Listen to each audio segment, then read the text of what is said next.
नमस्कार, आप देख रहे हैं न्यूज़ आपका। आज हम जानेंगे कैसे जाबाज कोबरा 209 की टीम ने बलियाडी के घने जंगलों में घुसकर माओवादी बुधराम मुंडा को मारा। कैसे एक प्रॉपर प्लानिंग के साथ सुरक्षा बल के जवान वहां तक पहुंचे और आखिर जंगलों के ऊपर बना जो घर दिखाई दे रहा है वो किसका है। कई तरह के नए नए खुलासे इस वीडियो में मैं करने वाला हूं, मगर सबसे पहले आपको बता दूं कि मुठभेड़ में मारे गए भाकपा माओवादी बुधराम मुंडा का शव अभी तक कोई भी उनके घर वाले लेकर नहीं गए हैं। सूचना देने के बावजूद भी डर की वजह से हो सकता है बुधराम मुंडा के फैमिली वाले उसके शव को लेने नहीं पहुंचे हैं। आपको बता दूं कि मुठभेड़ के बाद उस घटनास्थल पर पहुंचकर मैंने ग्राउंड रिपोर्टिंग की थी। हम जब ग्राउंड रिपोर्टिंग करके वहां से निकल ही रहे थे तभी माओवादियों का एक दस्ता भी उसी दिन लगभग 1 बजे घटनास्थल पर पहुंचा और हो सकता है वे लोग वहां पर पहुंचकर जांच पड़ताल किए होंगे, क्योंकि मैंने उस वक्त सामने वाली ऊंची जंगल में काफ़ी ज़्यादा संख्या में उनके दस्ते को भी देखा था। उम्मीद है जल्द माओवादियों की तरफ से प्रेस नोट जारी किए जाएंगे, क्योंकि काफ़ी लंबे समय के बाद किसी मुठभेड़ में कोई नक्सली मारा गया है। अब चलिए जानते हैं कैसे कोबरा 209 की टीम ने एक प्रॉपर प्लानिंग के साथ एक एग्जैक्ट लोकेशन पर जाकर बुधराम मुंडा को ढेर किया। उसके बारे में हम जानेंगे मैप के थ्रू में। तो मैं आपको लोकेशन में दिखा रहा हूँ कि मुठभेड़ आखिर किस जगह पर हुई थी। ये जो है यहाँ पर देख रहे हैं, ये बंदगांव है।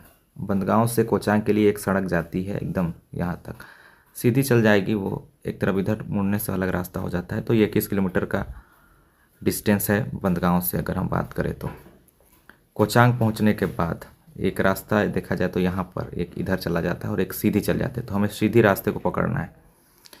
यहाँ से जो रास्ता है ना वो थोड़ा सिंगल रोड है और सड़क की स्थिति उतनी ज़्यादा अच्छी नहीं है।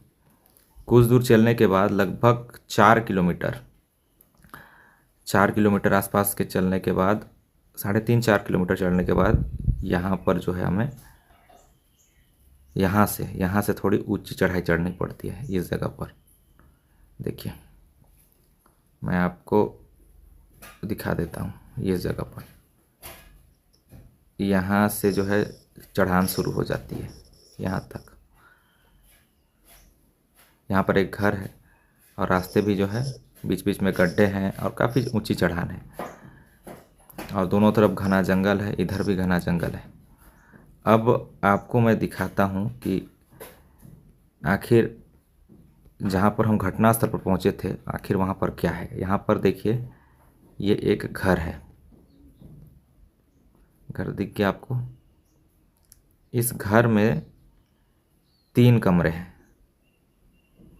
पहला कमरा ये रहा, दूसरा बीच का, एक तीसरा साइड वाला। अब पहले कमरे में क्या है कि इसमें दरवाज़ा है, इसमें दरवाज़ा नहीं है, इसमें भी दरवाज़ा है।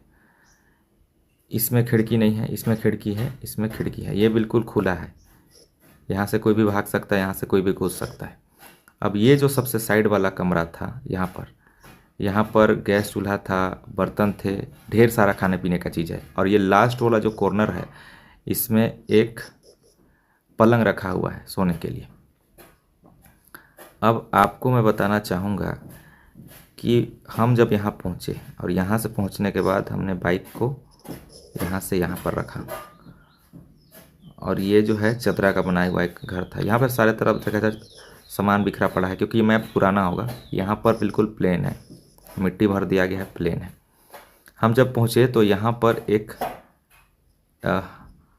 जो है कपड़े टांगे गए थे कोई महिला का। अब हम आपको बता रहे हैं कि आखिर यहाँ से किस जगह पर गोलीबारी हुई थी। देखिए, गोलीबारी एग्जैक्ट जो हुई थी, देखिए यहाँ से नीचे उतरने के बाद इस इलाके में काफ़ी ज़्यादा जो है गोलीबारी हुई थी। इधर देखा जाए तो कुछ देर बाद यहाँ खेत मिलेगा। ये बीच का इलाका यहाँ से यहाँ तक का, ये जो है काफ़ी ऊंची जगह है। यहाँ से काफ़ी गड्ढे में है। यहीं पर जो है सुरक्षा बल के जवानों द्वारा लाश को रखा गया था। ढेर सारे माओवादियों के जो मैगजीन वगैरह थी वो सब प्लास्टिक में रखा गया था। मैंने आपको दिखाया था। एक झोला भी इस जगह पर मिला था और सेम झोला सेम कलर का इस मकान में जो है और एक देखने को मिला। ये जो घर है ये मैंने ग्रामीणों से बातचीत की थी तो कुछ लोग जो है बताए थे कि ये लीटा मुंडा नामक कोई व्यक्ति है, उसका ये घर है। उसके पास जेसीबी है, ट्रैक्टर है, मतलब पैसा वाला व्यक्ति है। उसके ने जो है 2 घर बनाया है, जो कि एक ऊंची जगह पर घर बनाया है। और यहाँ से जो है मुआदियों के जो बर्तन हैं, एक तरह से बर्तन में बड़े बड़े डेगचियाँ होती हैं, कढ़ाई होती है, खाने पीने बनाने की चीज़ें, इसी लोकेशन से मुआदियों के लिए जो है जंगलों की तरफ जाता था। और खाने पीने की चीज़ें भी हो सकती है जाता था। अब मैं आपको बताता हूँ मुआदियों का जो है आखिर ये ठिकाना आज से नहीं, काफ़ी पुराना ठिकाना था। देखिए मैप को मैं आपको इस तरह से दिखाता हूँ मोड़कर। देखिए मकान के आगे साइड में, देखिए अब मैं यहाँ से आपको बताता हूँ। देखिए ये हो गया घटना स्थल जहाँ पर फायरिंग खूब चली। और ये जो इलाका है यहाँ का, ये इलाका जो है माओवादियों का पुराना गढ़ है, पुराना ठिकाना है ये वाला।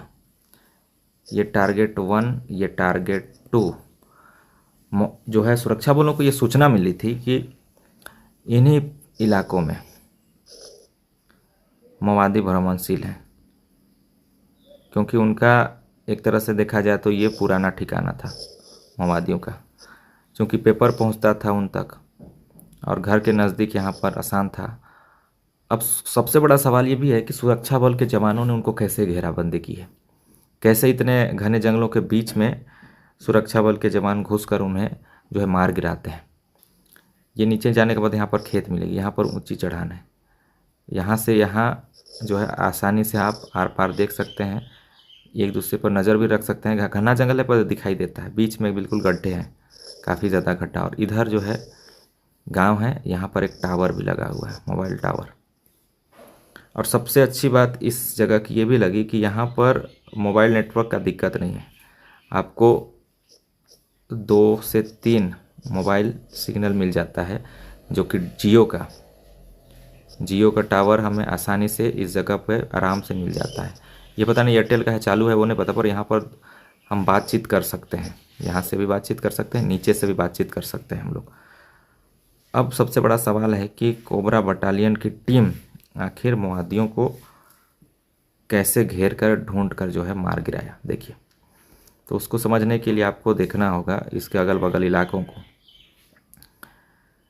अब यहाँ पर पता चल रहा है इस इलाके में कि माओवादी है, ठीक है। अब मैं इसे देखता हूँ, आपको ऐसे छोटा करके दिखाऊंगा तो आपको पता चलेगा कि किधर किधर क्या है। देखिए ये है कराईकेला, ये कराईकेला थाना है। ये है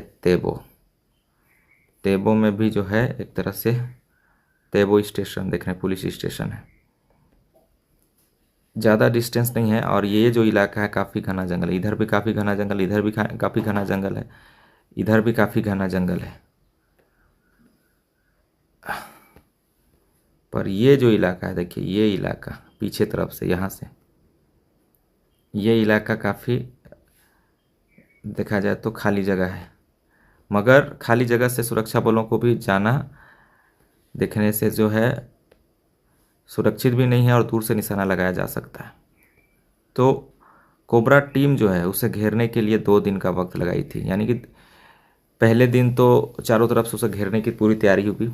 जवान वहाँ पर रात भर, एक आसपास कोई सरकारी भवन है वहाँ पर वो रुके, और रुकने के बाद जो है घेराबंदी शुरू हो गई। रात से हुई होगी या सुबह होने के बाद हुई, मुझे नहीं पता, लेकिन वो लोग अपने साथ खाने पीने की चीज़ें लेकर चले थे।